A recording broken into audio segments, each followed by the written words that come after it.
It's a great time to just get a fresh start, clean slate. I think I just heard a recent statistic that like the average American has $3,000 saved. That's it. The first thing is to stop using it, which is kind of scary, right? All by itself. But you have to stop using it and putting money on the credit card in order to pay it off. Girl, I'm not playing this interest game. I'm playing how much money are you going to get back in your pocket by getting rid of that minimum payment? Like that's what I'm looking at.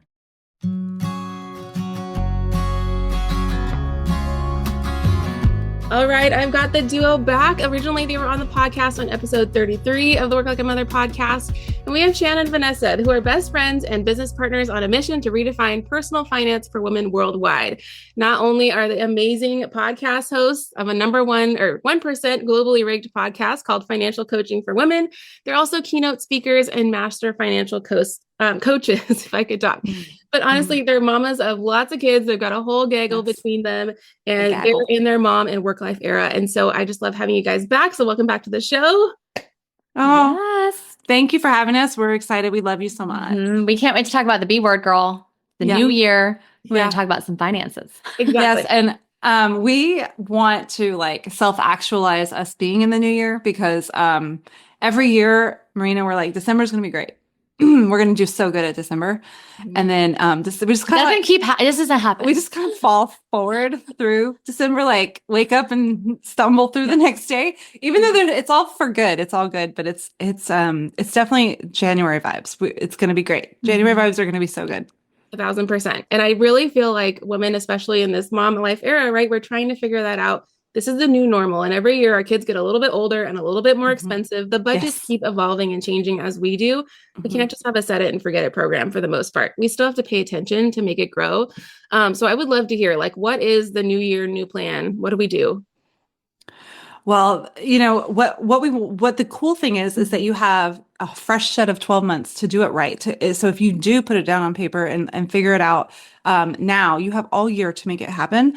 So, you know, versus people that come to us in September or October, we have less time, and it's a crunch time for your budget, usually that time of year. So right now it's going to be the same process it ever would, right? Would be, let's start off by getting it all on paper. So, you know, usually we would say take the last 3 months, but maybe look at like September, August, and October, like 3 months. Those are like more normal months. Yeah. Go through those bank statements, see what your bills are, what your spending is, all of that kind of stuff so that we can set up a brand new budget. Yeah. And you know what? It's like Shannon said, it's a great time to just get a fresh start, clean slate, because I think at the end of the year, like I was just talking to a client, she's like, I just need to get through this month. Yeah. Yep. And preach. Yes. I feel like we all think that way. Shannon's got 2 December birthdays. I have a December birthday. We have Christmas. We have a lot of festivals. There are Christmas events. There are school events. There's a lot of work parties. There's just community events, church events. There's just a lot happening. And so we're trying to scrape by the best we can. You know, a lot of our clients maybe this is the first year they're paying for cash with all of this stuff. And maybe you're not there yet, and that's okay. But what if next year that could be you? So the idea of like planning ahead, sitting down, adulting for a minute, and maybe just an afternoon, right? Let's just adult for an afternoon and plan ahead to go, what vacations do we have coming up? How much are my kids going to cost me in 2025? What do I think Christmas? What did I spend this year on Christmas? Therefore, what can I plan to spend next year? And just really getting a full picture of what you really, truly need to put in your budget instead of just going, I got gas and groceries covered, like I'm good. No, there's way more to your budget than that. So we just want to plan for all of it. No, so true. And I think so often, even just thinking about vacation planning, it's like, do we have the money? It's just like a question, not like, let's plan ahead for the money. No. It's always it's not, we do have the money. Yeah. And it doesn't have, so, you know, the main thing that we teach that makes us different than everybody else is to have separate bank accounts. Right. And I'm thinking about, before we recorded this, I just got off with a client. She's a lawyer. And sometimes we have clients, Marina, I don't know if you feel this, it's like, did you do your homework? No, she did not do her homework, but it's okay. We're going to do it in the session. We're going to do it in the session, girl. We're going to get it done. Girl, she opened up because her spending account was in a different bank, which was really messing her up. And so she was just stealing from her bills account, right? She opened up her account for spending in Ally. It's kind of a really easy online banking system that we recommend. She set up a spending account and she set up her automatic transfers based on the budget within like 5 minutes. Like in the call. Yeah, done. In the call, check. super fast. So we said, okay, these are your paychecks. Pay dates. This is when you're going to set up the transfer. Your monthly. So for her, she's single. Her monthly personal spending amount is $500, right? Okay. So on her every other week on her payday, $250 comes from her bills account and Mhm. it goes over to her spending account. So every 2 weeks, she's got $250 to go do all of her fun single things. Yeah. And what I told her is, I said, and then you don't even have to look at the bills account Mhm. because your budget has set up all of the bills to get paid automatically. As long as you don't mess around in there, you're paying your bills on time, girl, and you always have spending money. Yeah. And so that's like the system. We want you to be able to set it up for the new year, and then yes, we don't want you to be completely ignoring it, Marina, but it is actually a little set it and forget it. Well, yeah, and this idea of I think opening that separate checking account for specifically like just spending is mind-blowing, and it's a concept that we're not really used to yet. Some people are still banking like they were when they opened up their first checking account at 18, right? So this idea of having one checking and one savings, and that's where everything happens, it gets really convoluted, it gets really confusing. There's a long list of transactions going on that month. So what got spent, what didn't get spent, what still needs to pull, do I actually have this money for Target? Like all those questions go through your mind when you go to the store to try to spend money. And so if you allot a certain amount of money, like Shayna's clients, $500 a month, if you allot a certain amount to go into a spending account that's completely separate than an account that's just paying your bills, you have the freedom of knowing, hey, it doesn't really matter how I spend this money this month. I got $500 and I'm good. There's no tracking. There's no accounting for any of it. You don't have to use an app to do any of it. No, it just makes it so much simple, so much more simple. That's so true. And I don't know why there is such a hurdle for people to open up multiple accounts. There's like some disbelief that like, oh, it's going to cost me more money. It's going to hurt my credit. I don't know what they think, but it's literally just like They think it's going to be more confusing. I think that's really the one that we hear the most. Well, and it's not. So my client, and I know she said, I want to come on the podcast. So she's like totally open to all of it. Yeah. But she has ADHD, impulsive spending. Like that's kind of why she came into coaching. And she's seeing a therapist for it. And I said, okay, well, one thing that does help is so sometimes when you look in your account, you have 1,000 million transactions, or you have a lot of money because there's a lot of different things going on, right? So if we can just at least tell your brain, look at the spending account. That is what I know. I have money to spend. And I told her, girl, we can increase your spending. I don't care however much you need to have, but you just look at that number. When your brain sees this big number of everything together, it's like, well, I think I have this, or maybe I will, or I'll figure it out. I'll figure it out later if I actually have the money, right? But if you have a separate spending account, one, you exactly know, so there's no guesswork. And then also your bills are being paid, which is so much better. I had another client today and I wrote it down, and of course I don't have it right in front of me, but she said, this is the first time all of my bills are paid on time. And I can't even believe this is me. And they're super sweet. They're a young couple, right? And they just get in their first mortgage and all that. But she's like, this is me. I'm paying all my bills on time. We're like winning. Yeah. Yeah. My client this morning was like, she was crying on the call and she said, I'm not used to having this much money in my account. Like she has to really settle with the idea of being the type of person that now has money because before it was all convoluted. She had her business and her personal in one account. Okay. Like, wow. Oh no. That, right. And I was like, gross. Yes. So you want to talk about convoluted. And I said, first of all, your CPA is going to love me once we separate everything. But, it was coming in and going out as fast as, it was. And she just didn't know where any of it was going. And so now she's very organized. We have multiple accounts to set everything up. And the idea of seeing, because I'm organized, because I set a certain amount aside just for spending and for bills and blah, blah, blah, all that, I can see it. And she had like $1,300 that she didn't believe me that she could put on debt, like literally legit in the call said, I don't trust it. And I was like, well, I promise it's there. We just have to realize and get used to the fact that we have like this money is mine. Like I did this. And so it's really cool to watch them kind of overcome that. Yeah, that's so good. I think I just heard a recent statistic that like the average American has $3,000 saved. That's it. 3,000. That doesn't get us to the next month. That's literally paycheck to paycheck. And so I think for so many Americans, it's just they're living out of survival. So how do we take them from that survival overwhelmed state to like taking the first step? Because the first thing is like, well, I have to invest in coaching to work with you. What does that cost? Like, how do you get someone over that hurdle? First of all, I'm really happy that the number has moved up to 3,000 because I was going to say, I thought it was lower. The stats did not used to bear that. So that's good. So how do we get them the first step from overwhelm? Well, okay, the first step we do is we're going to put the numbers on paper because one, it's data. We do not have to add drama to the data. It's just numbers and facts. And typically, once we told you to print out those 3 months, once we do that, I know it can be a little uncomfortable to see how much you're spending, but if you can just face the drama, that's what's overwhelming to me is like the not knowing and the shitting all over myself and giving myself shame and guilt. I'd rather just like see what it actually is. And then I just told my kids this the other day. My daughter got a bad grade on a quiz, and I said, I'm not. She's afraid to tell me. I said, I want you to think when you get this, how can I solve this? That's all what can I do to make this right, to do better next time? That's all you need to focus on. There's no point in focusing on how you got that question wrong and you can't believe it, whatever. It's the same thing with your numbers. There's no point in focusing on what I did wrong. What I want to do is put some fresh numbers that are actual math, actual data on a piece of paper and look at it, because that's less overwhelming. In fact, usually when we do it, it's not as bad as you think it's going to be. And just by putting on the numbers there, you start to feel more empowered. You start to feel more like, okay, I can actually do this. And like you want to do something. It's the avoiding of it that makes you feel overwhelmed. Hey ladies, real quick, if you are looking for a mentor, I just wanted to remind you that I offer mentorship to entrepreneurs.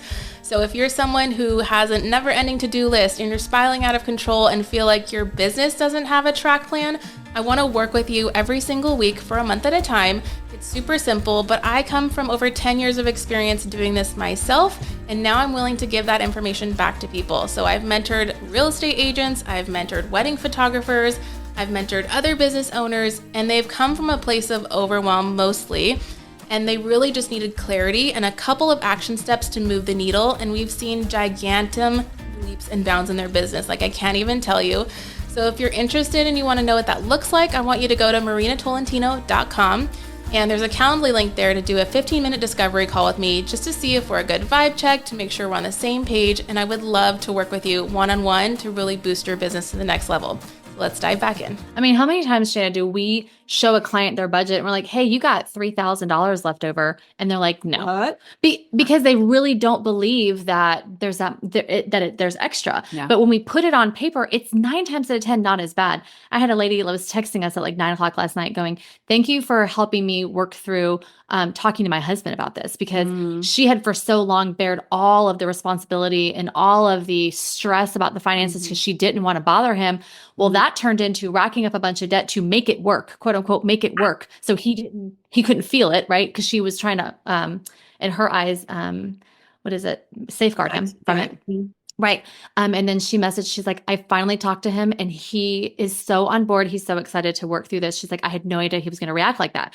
So it's the same concept of putting it on paper, guarantee it's not that bad. Have that conversation, guarantee if you show up with the data to talk about it, it's not going to be that bad of a conversation because it's you guys coming together as a team trying to work through it.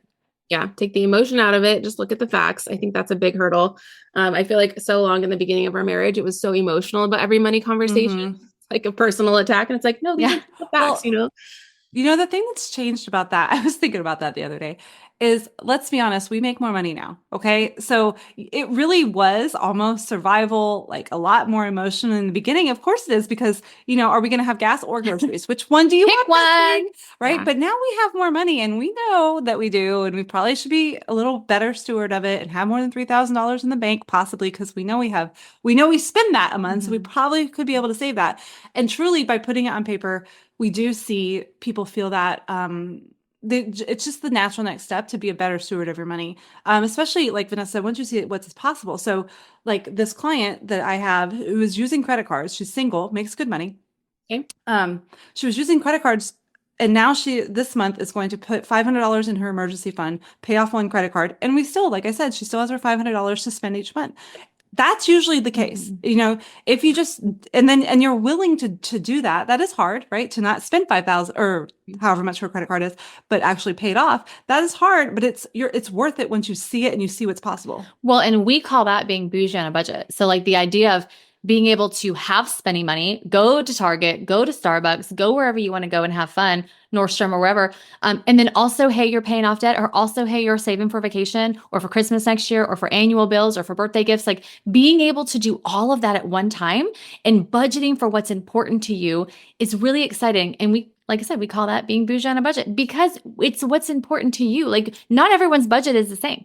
Yeah. As it shouldn't be. Like Shayna's budget's very different than mine. And but what's important to her is budgeted in, right? And vice versa. So we just want you to know that you can have it both ways. You can have fun spending and you also can build wealth and you also can pay off debt. Yeah, totally. Okay, so going back full circle, it's January. We're like resetting Okay. budgets and everything. Talk to me about credit card attack. Like, what is the strategy to get down our debt? How do you? Okay, well, the first thing is to stop using it, which is kind of scary, right? All by itself. But you have to stop using it and putting money on the credit card in order to pay it off, which is a strategy all by itself. So that's why you have to do the budget, which I know is annoying. We've been saying that B word like so many times. Rude. But don't worry, you don't need another budget. You need a budget system. We'll get to that. That's what we're gonna make it easy. But you need to see on paper to make sure that you know you can afford your life. So a lot of times what you're doing is swiping because you don't know, right? So if you can make sure, okay, I have money for savings, I have enough for groceries, whatever, then I can put that credit card aside. That does not necessarily, unfortunately, mean that you can pay it off immediately, right? But what we want to do is set the budget up, and I'll let Vanessa speak to this, in such a way that we know exactly at the end of the budget how much we can pay each month to get the credit cards finished and taken care of. Well, and this may be the first time that you're having to actually pay that minimum payment on your card. Like this may be the first time that you're not just paying it off. Because if you think about it, and I've had a lot of credit card conversations lately with my clients of trying to play this game, this point game with the credit card companies. Trust me, you're not winning. Like I know you think you are, but you're not. But anyways, so if you think about paying the minimum payment versus paying it off, that's really hard, especially when you're used to racking it up, paying it off, racking it up, paying it off. You're a whole month behind when you do that. Okay. So what we really want you to do is set up your budget in a way that it's got 5 columns. It's super easy. All right. So you're going to list your income.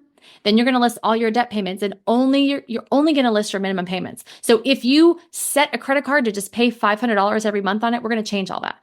Change everything to only pay minimum payments. And eventually we're going to put some extra on debt, but we want to see actually what do you have to budget for? What are you required to pay? And then after your debts comes your bills. Like you want to list everything that you have to pay in your bills. Yeah. And so then you're going to do your spending, and that's why. So usually you're using the credit card and then you're paying it off, like Vanessa said, but now we're going to spend the money that we earned on the things that we want and need. And then we're also going to set aside some for savings. So that means we probably won't have enough left over to pay off the credit card, but that's okay. So once we've allotted, like Vanessa said, income minus debt minimums, minus bills, minus spending, minus savings, there's usually something left over, right? We're not in college anymore. We kind of making a little bit more money, girl. Yes, girl. And so we might have a little bit extra. That's when we're going to use that amount to attack our debt, right? So it might take you a couple months to get the thing paid off and be done with it for good. But the first step truly is like transitioning to using cash instead of using and being okay and getting the budget system set up and seeing it work. And then you can pay off your credit cards. You know, there are different strategies that we use with our clients. It depends on where they're at, their income level. So, you know, Dave Ramsey's going to tell you minimum balance first, and then you go all the way to the higher balance. With our clients, a lot of times they have a lot more money, so they might be able to attack a bigger one with a higher interest rate all in one fell swoop. And if we can do that in all in one fell swoop, we want to, because obviously we want to save that interest, especially right around now. Bonuses, tax returns, raises, like there might be a good chunk of money. So you want to be very discerning about which ones you pay off first. And it doesn't, it's like Vanessa said, it's not cookie cutter. It's up to you what's important, what makes sense financially. And if you have 2 cards that have like comparable balances, but one has a way higher interest rate, pay that one. Or even a higher minimum. Yeah, higher minimum. Yeah. And let me really quick. One of my clients this morning was talking about like, oh, well, I don't want to pay all that card off because the interest rate is lower. And I said, girl, I'm not playing this interest game. I'm playing how much money are you going to get back in your pocket by getting rid of that minimum payment? Like that's what I'm looking at. Yeah. So sometimes depending on like a furniture loan or even a car loan, you might have a higher payment, lower interest or whatever. So it might feel like it's a different game. But if you can get $500 back into your budget that you can use to pay off the next stuff, that's better than 197, right? So there's just strategies there, but yeah. Yeah, totally. Okay, so then Christmas is going to come around 2025. How are we budgeting for it in advance? Whoops, someone's gone. And are we just like going through our bank statement of December to be like, this is how much I actually spent to then budget for the next year? Or how do we take that approach? You know, it's not about being perfect. Okay. So it's not about getting every single dollar that you're going to spend on Christmas. It's about getting a general idea of what did I spend this year? If you can take that number and then divide it by 12 in January and go, okay, if I set aside $500 a month or whatever that number is for you. If I set aside this amount of money for 12 months, I'm going to have enough money saved to be able to spend money on Christmas. Because it's not a matter of, well, if I spend the money. No, you're going to spend it. You know you're going to spend it. So you might as well just start preparing now in a very smart way, in an affordable way, right? To be able to save over 12 months instead of having to cram it like October and going, oh, Black Friday's coming. And then you're having to do that in 2 months. Hey, I'm sorry to interrupt, and I hope you're enjoying this episode of the Work Like a Mother podcast. Real quick, I just want to remind you guys, if you are worried about missing an episode, you don't have to worry anymore because we are creating a weekly email that's going to go out automatically every single time there's a brand new episode. And this email is going to have everything you need to know about this week's featured guest. It's going to have all of the links and the resources that we're going to talk about in this episode. So you don't have to go around and fumble through the show notes, but it's going to be served in your inbox every single week. So if you guys want that access, be sure to click below one time in the show notes today. Sign up for that email, and then you'll never have to worry about it in the future. And bonus, if you really love this, we'd love it if you share this with a friend. Give us a review on whatever platform you're listening to, and we'll continue to bring new episodes and new information that's going to help you level up your life every single week. Yeah. And this will keep you from going into debt again, right? So we can stop the cycle once and for all. We want you to think about, we have so many, I put it on our Facebook, I think like last week or whenever, how many of you are paying cash for Christmas for the first time? And just like scroll, yes, me. And they're so excited. We're so excited for them. That's golden. That feels so good. But the thing we want you to do is when you don't just look at December, right? Let's look at all of the different spending that we've done for Christmas, whether it's for decorations, for parties, maybe for your ugly sweater that you have to get a new one every year or else everybody will know that you rewore it or whatever. Who knows? We don't care. We're not discriminating that. We just want you to think about it, all of it. It's not just the presents, right? If you do cards or family pictures or whatever, let's put it all in there. Like Vanessa said, divide that by 12, set up a separate bank account. Okay. Call it fun things. I have a client, she will rename nameless, but her husband, she calls him Santa Claus because he likes to spend money. You could call it Santa Claus if you want, whatever. And so, so you're going to rename it. And then we recommend hiding it, at least at first. Okay. Let's just hide it. Let's just set it over there. Let it, or at least know that you can hide it. So our whole system, what we were talking about, our budget system, we want all of this to be automated. So in this case, you're going to, like Vanessa said, you're going to set up your budget. You're going to know how much you're going to be doing with your Christmas. Maybe you're going to divide that by 2 paychecks because you get paid twice a month, right? That amount you can set up, like we talked about that client earlier, to transfer to your Christmas account automatically. You can put a little sticky note on your transfers to say Christmas. That way, when you look in your bills account, be like, why did I lose $300? Oh, okay, it's for Christmas. It goes automatically without you having to do anything. And it's so much less likely you're going to spend that because it's gone, right? It's gone. And then in that account, you can reorder your accounts in your bank. Did you know that? You can reorder which ones you see first in order of importance, and you can rename it. And if you want, you can hide it. Like there's so many digital tools available, and we want to make sure you're using them. Well, people they underutilize and underestimate what their bank app can do for them. Yeah. And, we're still talking to people going, you can set up reoccurring automatic transfers into accounts however you want. We're like, yes, use that. You don't need some random app to be able to help you track your expenses or help you budget. You really just need a budget. And of course, we want to look at our signature or yes, girl. Our simplified budget system. Excuse me. Because we have recently relaunched it. So our simplified budget system is amazing. It's basically a one-stop shop. But coupled with that, your bank app, you're golden. Like that is literally all you need to set up those automatic transfers every paycheck. It's good. And then just real quick, I know we've been talking for about 18 hours, Marina, but just imagine by next Christmas, you have all the money and you can just live in that generous, awesome spirit. You're not going into debt. And more importantly, by Black Friday, girl, you have money in the bank. Yeah. If you find those deals, you can utilize it because you have money set aside. Yeah. Well, one of the things I was going to add to that was, don't come June. No. Pull up that account and be like, oh, I will figure Christmas out later and try to pull from that because that is coming. Like Christmas is coming. It's December 25th, y'all, every year. Like it doesn't change. Okay. You're going to spend the money. So if you name it something fun, we have some people who name accounts like don't touch this or touch me and die or whatever, like just super fun names. Yeah. If you do that, you're less likely to pull from it. And like Shayna said, the number one thing that we totally recommend is to hide it from your view. Oh my gosh, so good. I wanted to hear a quick glimpse because you guys have older children than I. Mine are 4 and 9, and you guys have teenagers. What are some of the expenses that you're currently dealing with that I have no idea yet and you're preparing for as they transition out? My son's girlfriend. Okay, actually, it's not really. I just want to say, As of today, because she turned 16. yeah, she's allowed to have a girlfriend, or they're both whatever they are. They're both 16 as of today. Anyway, no, actually, not really, because he needs to pay for that. He pays for that himself. But I'm just letting you know, like that was very special today. It's so Yes. cute. Mhm. Well, and they don't get cheaper. I always thought, I'm like, oh, it's just gonna get easier that the older they get. Like it obviously can't get more expensive when they're younger, as when you see them as younger children. That's a lie, because we're doing travel volleyball, we're doing all these camps and sports and courses. My son is doing a diving course, and he's also going to be getting his pilot's license this summer. Super. I have so much money for that. Don't worry. Yeah. But they're just so involved. They're so busy, which is exciting. I love watching them do all this, but it cost money. Basketball shoes, gymnastics trips. Yeah.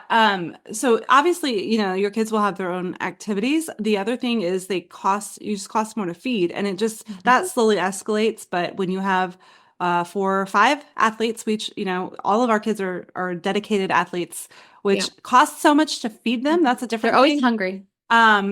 Girls decorating, and girls, like my husband, my daughter's birthday's today, my youngest, and I'm like, she wants clothes, and he's like, no, that's not fun to open. I'm like, she's a girl, babe. Like, you have to understand it's different. It's different. But my girls are way more expensive by far than my son, by far. Haircuts, whatever. What else is in our budget for these kids? Obviously, shoes. So we need different shoes for different events. Okay. Yeah, not just shoes for school, but now we have basketball shoes and volleyball shoes and like recital shoes. Yes. My son always has, he plays piano at church, but then his recitals, and it's Sunday dress. And then there's something else he has to be in super formal wear. I'm like, it's a great, like I have to buy him a suit. Like, and now he has to have 2 suits because he wears them so often. So I think I'm just rambling. Is this therapy? No, but this is helping because it kind of jogs my high school memory of like, oh yeah, and there's prom, and then there's this, and like, homecoming just came and went. That wasn't cheap because my daughter's dress came in and it wasn't like the picture, which great. So then I had to spend another $150 to get it altered because she was in tears because it's her first homecoming, and well, you can't let that happen, right? So it was just. Yes, it was very expensive. And braces. We're both. Did she get out of hers? She's almost out. She's almost done. Yeah, and then mine just started hers. So that's also fun. And just gas bill. Yeah, like Uber momming. You probably already have that, but it's not getting cheaper either. Insurance, auto, like adding another driver. Oh, good point. Yes. Auto insurance. Yes, because you're going to have them pay for their own insurance because that is the right thing to do and teach them financial literacy. But they're still going to be automatically added to your policy, to your vehicles as an extra driver, whether you want them to be or not. So that's just fun. I mean, who doesn't love more expenses? No, this is very much like good hyper like future planning for me because I'm not there yet. I'm so like we're about to hit puberty and that's all in my head right now, like nothing else. Okay, I also wanted to ask you guys about college planning because I feel like the general demographic of 20-year-olds and then our generation is like, is it worth it, right? We don't get paid more for a degree now. It costs more than ever. Like, are parents still planning for college or what are we doing these days?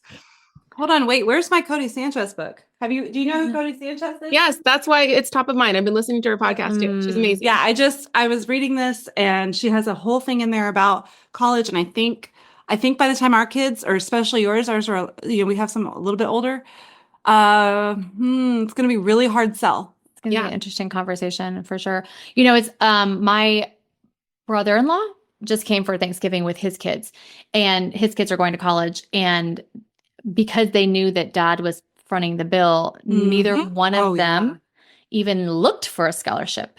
Nothing, no grants, no scholarships. She didn't even know that she could go to her counselor at school or her guidance counselor at school and ask if they have any department specific scholarships. Like she knew nothing. She was very uneducated in that department. And I was like sick to my stomach thinking my brother-in-law can literally be saving thousands of dollars a year if they just made the effort to ask. Yeah. But nobody has taught them. Nobody's taught them about it. He didn't make them. So it's double-edged sword by far. Here's some advice. Make them pay for it. That's first. But if you're too nice, that's fine. We get it. Like we are way too nice to our kids. It's fine. If you want to save the money and then have a real honest conversation, like why don't you go get some real world experience? If you'd rather use this money to invest in your business or your first home, I'd be or my sister-in-law, her dad gave her money and she could use it for the wedding or their home.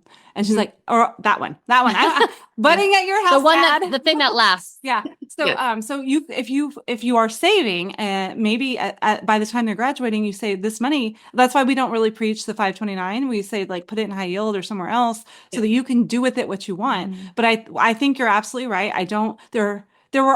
The honest truth, there are very few degrees that actually need, or jobs that careers need degrees. They lied to us and said that we did, and we did actually, like literally just because it was a bullet line on a job application, right? Not because we actually needed it.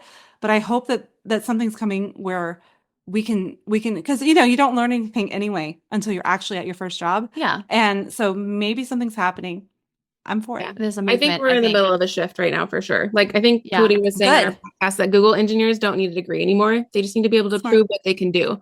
I'm like, they need experience. Yeah. Well, they need to have certifications or have, which if they're nerds like that, they've been doing it since they were 12 anyway. So they can prove that. I love that. I love that. And here's the other thing, student loan debt. I have a client who's a welder, and that is like a awesome job. He makes great money. The way that they roped him into his student loan, I think actually should be illegal. It's very bad. It's very shady. It's very shady, and it's a trade, right? So it doesn't cost very much, but he's going to end up having paid like $30,000 for something that probably cost him $7,000 or $8,000. And so student loans, if nothing else, that is why we should be going into a new era, because they're predatory. They're like taking money off us. And kids they're not smart enough at that point, unfortunately, to make good decisions about their financial future usually. Yeah. And in my brother-in-law's situation, they're divorced, and so it was kind of like almost like a guilt thing on his side about feeling like he had to pay for it. So if anyone is any guilt, any type of guilt at all, if you have that over you, like, no, absolutely not. There are so many programs, so much information, so much research. Use AI to help. It's an amazing tool to help you figure out what scholarships, what programs. Well, if that's even the path that you want to go to, because we're huge. I remember when I taught middle school for 5 years, they wanted me to teach a careers class, and it was basically like having them take a test that's going to tell them what career they're going to do or be at 13 years old. And I was like, no. I told them, I was like, I'm not teaching that. That's ridiculous. Yeah. You literally hear yourself. And I would tell the kids, go out and get 50 jobs. Like, go out in the workforce before you're 20, have 50 different jobs in all these different career fields, and just find out what you like and what you enjoy. Because I know, like, I have a business degree, Shannon has a business degree. We learned more in the day-to-day and actually running a business and doing it hands-on. I couldn't even tell you one thing I learned in one of my business classes. I can't. Well, and then I think we said this before when we were here last, but the last thing I want to say is, like Vanessa was saying, if you are feeling guilt, don't feel guilt. If you're feeling responsibility, you do have the responsibility to give your children the knowledge that they need to give them the wisdom that tools, you can, and then they can make their own decision about college, about debt, about all of that. Is not your responsibility financially, right? So. No, that's such a good throw point. that in there. Yeah. No, it's just perspective. It's all perspective. How do we adult better? How do we get better? And like not feeling overwhelmed and feeling we're proactive on everything. So remind me again, what is the boot camp that's coming up? The Money Makeover. It's starting December 30th or January 1. When is it starting? Starting today, December 30th. Today, December 30th through January 3rd. We're going to do 30-minute webinars Monday through Thursday, just kind of really hitting training. it. Yeah, it's all free, right? So we're really going to talk about setting up the new year, like really, really well. And so that way you feel prepared and just have the tools in your pocket to be able to succeed. Yeah, each day we're just going to teach on a little different thing just to give you some oomph. And then we're going to talk about how to automate your budget on Friday to get you, and that'll be January 3rd. So you're going to be totally set for the new year. And and we're going to have some fun prizes and giveaways. So it's going to be really good. Ooh, I want to join. That's going to be fun. And I know. It's just like, wait, you spoke my love language. Excuse me. I was going to say, the best thing is that with you, it's just like this when you coach with you. You're so fun. And honestly, most of the coaching is the accountability. Because if you just like send me off with homework, Good luck getting me. Oh no. Hey, I just told you about the clients. Like we'll do it together. we'll do It's it. fine. Yep. But And that it is all fine. It is for. fine. Yeah. Yeah. So I appreciate you guys so much. This is always so fun talking with you guys. I'm so glad. And we'll have all of those links below in the description. And we'll reference the previous episode you guys were on too, so they can go back and listen to that. But this is going to be an amazing year. So I'm so excited. Thank you so much. It is. And we'll see each other. We'll see each other in person. Girl. That's in the budget. Yes, girl. Yes. Okay. We'll see you later. Thanks. Bye.